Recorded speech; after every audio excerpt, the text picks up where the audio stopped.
বাংলাদেশি ব্যাটারদের কনফিডেন্স শূন্যের কোটায় নামিয়ে আনতে প্রতিপক্ষ দলে অনেক ভালো বোলারের প্রয়োজন আছে। মোটা দাগে উত্তরটা হবে না। হোম অফ ক্রিকেট বলে ডাকা হয় মিরপুরের শেরে বাংলা জাতীয় ক্রিকেট স্টেডিয়ামকে। সেই হোম অফ ক্রিকেটই বাংলাদেশি ব্যাটারদের মনে তৈরি করছে দ্বিধা, ব্যাটারদের কনফিডেন্স মিশিয়ে দিচ্ছে মাটিতে। এ যেমন লিটন কুমার দাস। বাংলাদেশের ক্রিকেট ইতিহাসে যে কয়জন ব্যাটার বিশ্বব্যাপী সবার নজর কাটতে পেরেছেন, লিটন তাদের মধ্যে অন্যতম। প্রচুর শট আছে লিটনের হাতে, মাঠে তার খেলা দেখাও যেন চোখের শান্তি। তবে ধারাবাহিকভাবে অধারাবাহিক থেকে ভক্তদের মন জয় করতে ব্যর্থ হয়েছেন লিটন। আর এর পেছনে কাজ করছে মিরপুরের উইকেটের রহস্যময় আচরণ। লিটনের মতো ব্যাটারকে দ্বিধায় ফেলেছে হোম অফ ক্রিকেট। কমেছে তার হাতের শট, দিনের পর দিন স্কিল লেভেলও নেমেছে নিচের দিকেই। প্রথম আলোকে দেয়া সাক্ষাৎকারে লিটন জানিয়েছেন, মিরপুরের উইকেটে যদি কোনো খেলোয়াড় 1 মাস ব্যাটিং প্র্যাকটিস করে, তার ভালো হওয়ার চেয়ে খারাপ হওয়ার চান্সটাই একটু বেশি। বাংলাদেশ দলে আসার আগে আমি প্র্যাকটিস করতাম রংপুর, বগুড়া, চট্টগ্রাম, রাজশাহীতে। সবই খুব ভালো উইকেটে, বিকেএসপিতেও ভালো উইকেট। আপনি ওরকম উইকেটে যখন নিয়মিত খেলবেন, আপনার খেলার প্যাটার্নটাও থাকবে ওরকম। জাতীয় দলে চলে আসার পর আমি প্র্যাকটিস করেছি এখানকার উইকেটে যদি কোনো খেলোয়াড় 1 মাস ব্যাটিং প্র্যাকটিস করে, তাহলে তার ভালো হওয়ার চেয়ে খারাপ হওয়ার চান্সটা একটু বেশি। বলছি না সবার এরকম হবে।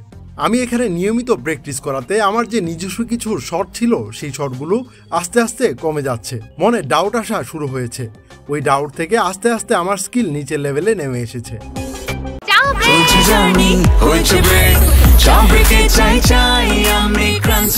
যে কোনো চা ব্রেকে বিস ক্লাব ড্রাই কেক, চায়ের সাথে আয়েশ। এই সমস্যাটা কি শুধুই লিটন দাসের ক্ষেত্রেই হচ্ছে, নাকি অন্য ব্যাটাররাও এমন বাস্তবতার শিকার?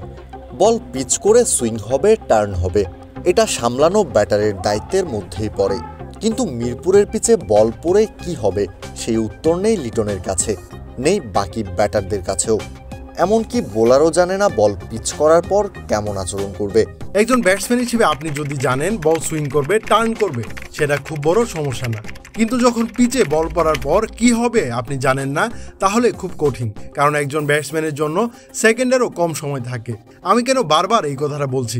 যদি এমন হতো এটা শুধু আমার ক্ষেত্রেই হচ্ছে, আমি তাহলে ম্যানেজ করতে পারছি না, তাহলে ভিন্ন কথা ছিল। সমস্যা তো সবারই হচ্ছে।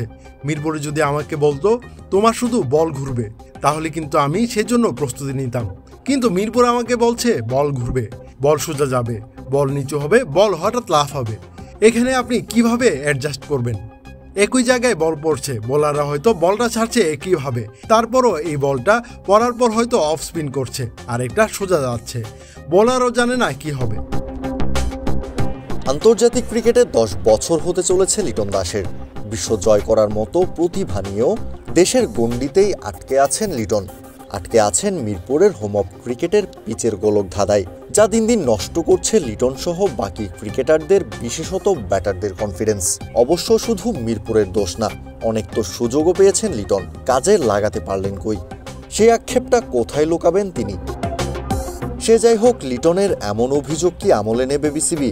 হোম অফ ক্রিকেটই যদি ক্রিকেটারদের কনফিডেন্স ধ্বংস করছে, তাহলে দেশের ক্রিকেটের বিপ্লবটা আসবে কোত্থেকে? বিশ্বজয় করার স্বপ্নটাও তখন বামুন হয়ে চাঁদে হাত বাড়ানোর মতো অবস্থাতেই থেকে যাবে। কাউসার শান্ত, ক্রিক ফ্রেন্জি।